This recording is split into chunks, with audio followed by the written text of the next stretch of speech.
दोस्तों, अब हम बात करने वाले हैं 1857 के विद्रोह के प्रभाव और अंग्रेजी नीतियों में परिवर्तन।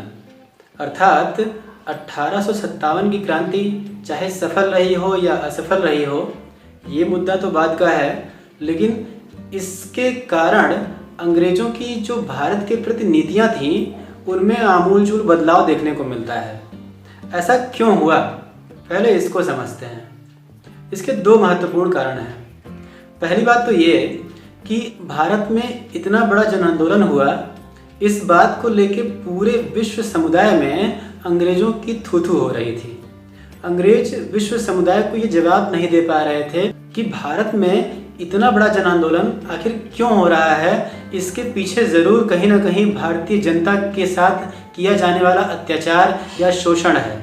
तो विश्व समुदाय के दबाव में और साथ ही साथ दोबारा ऐसा कोई जन आंदोलन ना हो जाए, इसलिए भारतीय जनता को कुछ आश्वासन देने के लिए, क्योंकि अंग्रेज ये बात जानते थे कि किसी भी विद्रोह का दमन केवल आप शक्ति के आधार पर नहीं कर सकते हैं। शक्ति के आधार पर किया गया दमन कभी ना कभी फिर से उभरेगा, लेकिन अगर जनता में थोड़ी बहुत उनकी इच्छाओं की पूर्ति कर दी जाए, उनको थोड़ा सा संतोष हो जाए, तो निश्चित रूप से ये विद्रोह हमेशा के लिए या एक लंबे समय के लिए दबाया जा सकता है और जनता की भावनाएं संतुष्ट रहेंगी। तो इसी सब संतुष्टि के प्रयास में और विश्व समुदाय को अपना मुंह दिखाने के लिए अंग्रेजों ने कुछ बदलाव किए अपनी नीतियों में। ये क्या बदलाव थे, आइए उसको समझते हैं एक एक करके। तो मित्रों, आपको पता है कि जुलाई में ये विद्रोह लगभग शांत हो गया था और अगस्त आते आते यानी कि अगस्त 1858 में अंग्रेजी संसद एक बिल पास करती है और उसको अधिनियम का रूप देती है। नाम है भारत शासन अधिनियम। भारत शासन अधिनियम। आपको कंफ्यूज नहीं होना है, ये चार्टर एक्ट नहीं है, चार्टर एक्ट का दौर खत्म हो चुका है। ये भारत शासन अधिनियम है 1858 का, और इसमें कुछ महत्वपूर्ण बातें कही गई। क्या क्या महत्वपूर्ण बातें थी वो? भारत का प्रशासन अब ईस्ट इंडिया कंपनी से छीन के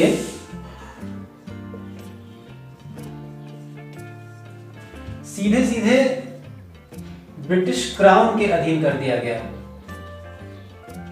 और ब्रिटिश क्राउन का वास्तव में उपयोग कौन करता था?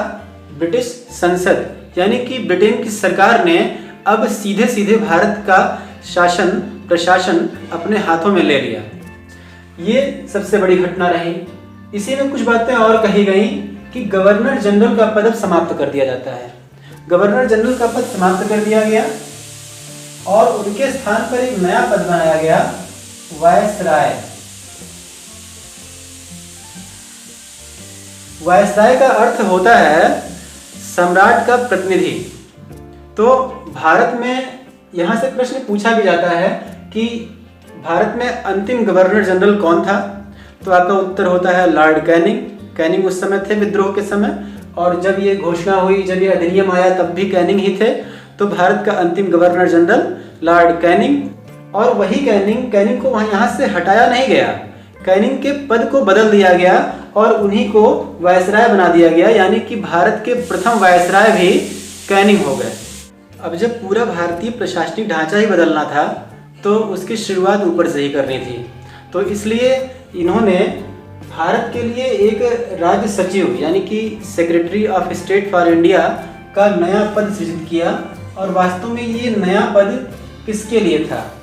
ये राज्य सचिव जो होता था, ये ब्रिटिश मंत्रिपरिषद का ही एक सदस्य होता था, यानी कि ब्रिटेन का कोई मंत्री भारत का राज्य सचिव होता था। और उसकी सलाह के लिए एक मंत्रणा परिषद बनाई गई, एडवाइजरी काउंसिल बनाई गई। ये मंत्रणा परिषद 15 सदस्यीय होती थी।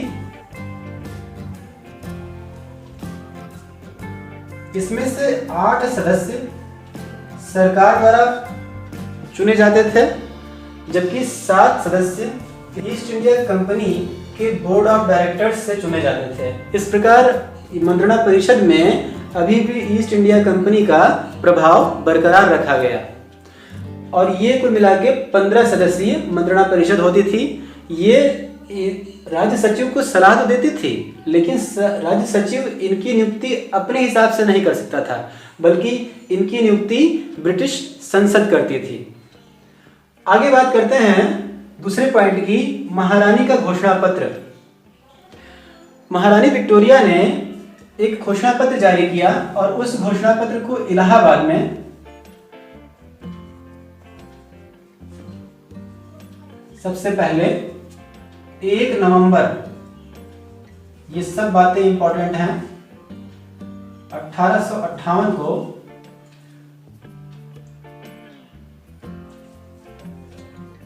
लॉर्ड कैनिंग ने पढ़ा था। इलाहाबाद में वहां पर एक मिंटो पार्क है, वहां पर 1 नवंबर 1858 को कैनिंग ने इस घोषणा पत्र को पढ़ा, महारानी का घोषणा पत्र। और इसमें महारानी ने भारत की जनता से कुछ वादे किए थे। और ये इलाहाबाद में ही पढ़े जाने का क्या कारण था? क्योंकि लॉर्ड कैनिंग उस समय इलाहाबाद में ही थे। और एक बात और यहाँ जान लीजिए कि इलाहाबाद को 1857 की क्रांति के समय में एक अस्थायी मुख्यालय के तौर पर बनाया गया था, यानी कि गवर्नर उस समय वहीं पर थे, गवर्नर जनरल। इसके बाद हम देखते हैं कि महारानी के घोषणा पत्र में क्या क्या महत्वपूर्ण बातें कही गई। वैसे तो इन्होंने कई बातें बताई थी, इसमें बहुत लंबा चौड़ा घोषणा पत्र था, लेकिन इसकी मूल बातें जो हैं वो हम देख लेते हैं। सीमा विस्तार की नीति समाप्त। इसका मतलब ये हुआ कि महारानी ने भारत के राजाओं से, भारत के लोगों से ये वादा किया कि कंपनी की तरह अब हमारी ये नीति नहीं रहेगी कि हम सीमा विस्तार करें। हमारी जितनी सीमा है अंग्रेजी प्रशासन की अब उतनी ही रहेगी, हम सीमा विस्तार की इच्छा से प्रेरित नहीं हैं। दूसरी बात उन्होंने कही कि स्थानीय राजाओं के अधिकार, गौरव और सम्मान की रक्षा का भरोसा दिया जाएगा। अब यहाँ पर ब्रिटेन की संसद को भी पता था कि विद्रोह का एक बहुत बड़ा कारण यही था कि स्थानीय राजाओं में, जमींदारों में असंतोष था और इस असंतोष को शांत करना बहुत जरूरी था। इसीलिए ये आश्वासन देना रानी की तरफ से बहुत ही महत्वपूर्ण रहा, क्योंकि रानी ने उनके अधिकारों की, उनके गौरव की, उनके सम्मान का भरोसा दिया और साथ ही साथ उनकी बहुत सारी जागीरें हैं उनको वापस भी लौटा दी। यहाँ तक कि ब्रिटिश प्रशासन में जबरदस्त के सिद्धांत से जो राज्यों को शामिल किया गया था उन्हें भी उनके राज्य वापस दे दिए गए। तो एक बड़ा फैसला था ये, और इसका असली उद्देश्य यही था कि इससे भारत की जनता और भारत के राजाओं का भरोसा फिर से जीता जा सके। इसके बाद अगली बात है विद्रोहियों को माफ़ी। यहाँ पर ध्यान दीजिएगा कि सभी विद्रोहियों को माफ़ नहीं किया गया था। ऐसे विद्रोही जो किसी भी प्रकार से अंग्रेजों की हत्या के दोषी थे उन्हें माफ़ नहीं किया गया था। इसके अलावा बाकी सभी विद्रोहियों को माफ़ कर दिया गया, छोड़ दिया गया, उन पर किसी तरह का मुकदमा नहीं चलाया गया। अगली बात जो इस घोषणा पत्र में महत्वपूर्ण है, सरकारी नियुक्तियों में भारतीयों को समान अवसर का भरोसा दिया गया। ऐसा भरोसा दिया गया कि अब सिविल सेवाओं में भी या फिर अन्य सेवाओं में भी जो भी भेदभाव होते हैं, जहां भी सैनिक या असैनिक पदों पर, वो भेदभाव अब नहीं होंगे और समान तरह का व्यवहार ब्रिटिश और भारतीयों के साथ किया जाएगा। हालांकि आगे हम जानेंगे कि ऐसा हो नहीं पाया। तो हमने देखा कि भारत शासन अधिनियम और महारानी की घोषणा पत्र, वास्तव में भारत शासन अधिनियम का ही एक विस्तार है महारानी का घोषणा पत्र। और अब हम इसके आगे कुछ और बातें कर लेते हैं जो कंपनी में नीतिगत बदलाव देखे गए और उस समय भारत पर जिसके प्रभाव देखे गए 1857 की क्रांति के। महारानी ने घोषणा की थी कि अब सरकारी सेवाओं में भारतीयों को भी अंग्रेजों के समान ही अवसर मिलेंगे, और इसी बात को ध्यान में रखते हुए भारतीय सिविल सेवा अधिनियम 1861 लाया गया। लेकिन वास्तव में ये एक छलावा था। कैसे? क्योंकि इसकी कुछ शर्तें जो थी वो बड़ी ही कठोर थी।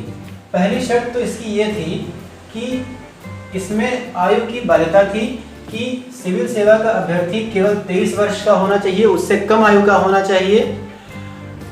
बाद में इसको घटा के 22 और फिर 21 कर दिया गया। यानी कि आप सोचिए कि 21 वर्ष की उम्र में एक भारतीय व्यक्ति जो हिंदी माध्यम से निकल के जाता है वो सिविल सेवा की परीक्षा कैसे पास करेगा। इसके बाद एक और बात समस्या थी इसमें, वो समस्या थी कि इसकी परीक्षा केवल इंग्लैंड में होती थी। ये एक खर्चीली प्रक्रिया थी और यहाँ से भारतीयों को इंग्लैंड जाने के लिए पानी के जहाज से यात्रा करनी पड़ती थी। यानी कि मान के चलिए कि परीक्षा होनी है तो उसके 1 महीने पहले से ही आप वहाँ जाने की तैयारी शुरू कर दीजिए।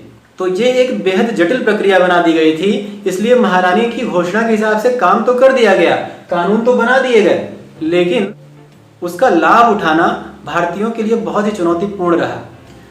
इन सब चुनौतियों के बावजूद 1863 में एक भारतीय सत्येंद्र नाथ टैगोर ने 1863 में सिविल सेवा की परीक्षा उत्तीर्ण की। यानी कि आपसे कभी भी प्रश्न पूछ लिया जाता है कि सिविल सेवा परीक्षा उत्तीर्ण करने वाले प्रथम भारतीय कौन थे, तो आपका उत्तर होगा सत्येंद्र नाथ टैगोर। इसके बाद हम बात करते हैं भारतीय सेना का पुनर्गठन। ये बहुत ही महत्वपूर्ण बात हुई, क्योंकि अंग्रेजों ने देखा था कि पूरा विद्रोह सैनिकों के इर्द गिर्द ही केंद्रित रहा था, इसलिए आगे से ऐसा ना हो, इसलिए इस बात के विशेष प्रयास किए गए कि सेना में एकता रहने ही ना पाए। अब उन्हें जाति के आधार पर, क्षेत्र के आधार पर, धर्म के आधार पर, कई अन्य आधारों पर उन्हें रेजिमेंट्स में बांट दिया गया। पील आयोग का गठन किया गया। तो अगर आपसे प्रश्न पूछा जाए कि पील आयोग का संबंध किससे है, तो आप कहेंगे कि सेना के पुनर्गठन से इसका संबंध है। और इसने बहुत सारे रिकमेंडेशंस किए, उसमें से बहुत सारे रिकमेंडेशंस सरकार ने माने भी। और कुछ महत्वपूर्ण बातें जो है वो आप जान लीजिए कि बंगाल में ही विद्रोह हुआ था और वहाँ पर इस विद्रोह का चरम भी देखने को मिला था। तो अब से क्या किया गया कि ये ध्यान रखा जाने लगा आमतौर पे कि बंगाल में जो सैनिकों का अनुपात है वो अंग्रेजों और भारतीयों के बीच 1:2 का रहे। यानी कि अगर एक अंग्रेज सैनिक है तो उस पर 2 भारतीय ही रहे, जो कि पहले और अधिक रहते थे। यानी कि जबकि बाकी दोनों प्रेसिडेंसियों यानी कि बंबई और मद्रास में ये अनुपात 1:3 का था। यानी कि ध्यान रखा गया कि बंगाल प्रेसिडेंसी में ही गड़बड़ी हुई थी, तो बंगाल प्रेसिडेंसी में अंग्रेज सैनिकों की संख्या बढ़ा दी गई। 1857 से पहले अंग्रेज सैनिकों की संख्या 40,000 थी, जिसे 1857 के बाद बढ़ाकर 65,000 कर दिया गया। और भारतीय सैनिकों की संख्या में धीरे धीरे कटौती की जाती रही, ताकि किसी प्रकार का विद्रोह अगर होता है तो उसको संभालने की स्थिति में यहाँ की सेनाएं, यहाँ की अंग्रेज सेनाएं हमेशा रहें। इस बात का ध्यान रखिएगा कि पूरी की पूरी कंपनी की सेना को ही अब हस्तांतरित यानी कि ट्रांसफ़र कर दिया गया था इंग्लैंड की सरकार को या इंग्लैंड की साम्राज्य को। यानी कि सेना वही थी लेकिन अब उसके प्रशासक नए थे। इसके बाद हम अगले पॉइंट पर आते हैं, ये भी बहुत ही महत्वपूर्ण है, भारतीय परिषद अधिनियम 1861। अंग्रेजों ने इस बात पर ध्यान दिया कि विद्रोह की उत्पत्ति का एक बड़ा कारण ये भी था कि जनता की भावनाएं, जो आम जनमानस में, भारतीय जनमानस में जो भावनाएं, जो समस्याएं व्याप्त थीं, उन वो भावनाएं, वो समस्याएं और वो बातें अंग्रेजों तक पहुंच नहीं पाती थी। तो इसलिए उन्होंने अब प्रयास किया कि विधि निर्माण में थोड़ा सा हिस्सा, थोड़ी सी भागीदारी भारतीयों को भी दे दी जाए, और इसी के लिए लाया गया भारतीय परिषद अधिनियम। तो इसे एक बार अच्छे से समझ लीजिए। वायसराय की जो पहले गवर्नर जनरल हुआ करता था, उसकी एक परिषद हुआ करती थी, कार्यकारिणी परिषद,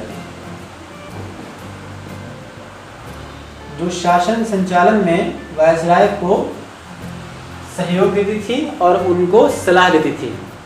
तो इस कार्यकारिणी परिषद में पहले 4 सदस्य हुआ करते थे। बाद में 1858 में इसको बढ़ाकर इसमें एक विधि सदस्य जोड़ दिया गया। ये जो 5वां सदस्य जोड़ा गया, ये एक विधि सदस्य हुआ करता था, यानी कि विधिवेत्ता। लेकिन इस अधिनियम के अंतर्गत, भारतीय परिषद अधिनियम 1861 के अंतर्गत वायसराय की एक विधायी परिषद का भी निर्माण किया गया। यानी कि अब कार्यकारिणी परिषद के साथ साथ एक विधायी परिषद भी बनाई गई और इसमें न्यूनतम 6 और अधिकतम 12 सदस्यों को शामिल किए जाने का प्रावधान किया गया। यानी कि अगर 12 सदस्य अधिकतम हो जाएं तो अब वायसराय की जो परिषद है उसके सदस्यों की संख्या 5 + 12 यानी कि 17 हो जाती थी। और इसमें प्रावधान ये किया गया कि विधायी परिषद में जितने भी सदस्य चुने जाएंगे उसमें से आधे सदस्य हर हाल में गैर सरकारी होने चाहिए। यहाँ पर ध्यान रखिएगा, गैर सरकारी शब्द का प्रयोग किया गया था।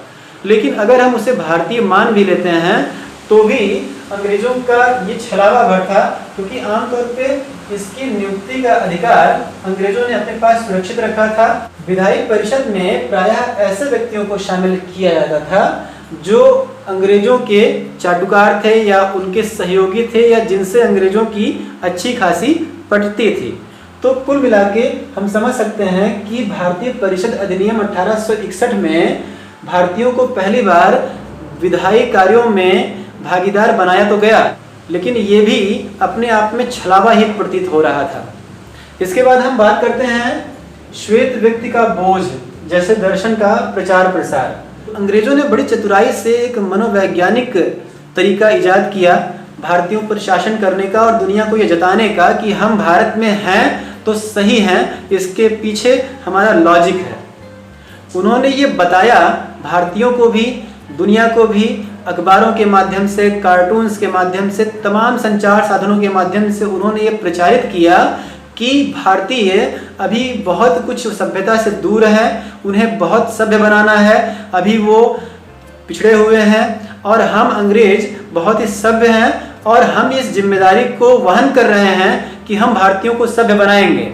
यानी कि हम भारत में इसलिए हैं क्योंकि हम यहाँ पर भारतीयों में सभ्यता का प्रचार प्रसार कर रहे हैं और इसी तर्क को नाम दिया गया श्वेत व्यक्ति का बोझ। उन्होंने इस तर्क के आधार पर अपनी होने की भारत में पुष्टि की। तो इस तरह से आपने समझा कि 1857 के विद्रोह के क्या प्रभाव रहे भारत पर और अंग्रेजों की नीतियों में किस तरह से परिवर्तन देखा गया। आगे हम बात करेंगे अन्य बिंदुओं पर भी, लेकिन आज के लिए बस इतना ही। कल के वीडियो में हम क्वेश्चन आंसर्स पे चर्चा करेंगे और इस टॉपिक से संबंधित जितने भी प्रश्न एग्जाम के दृष्टिकोण से महत्वपूर्ण हैं उन सभी को खत्म करेंगे। तो आज के लिए बस इतना ही। धन्यवाद। अगर आपको हमारा ये प्रयास पसंद आता है तो इस वीडियो को लाइक करिए, शेयर करिए और चैनल को सब्सक्राइब करिए। धन्यवाद।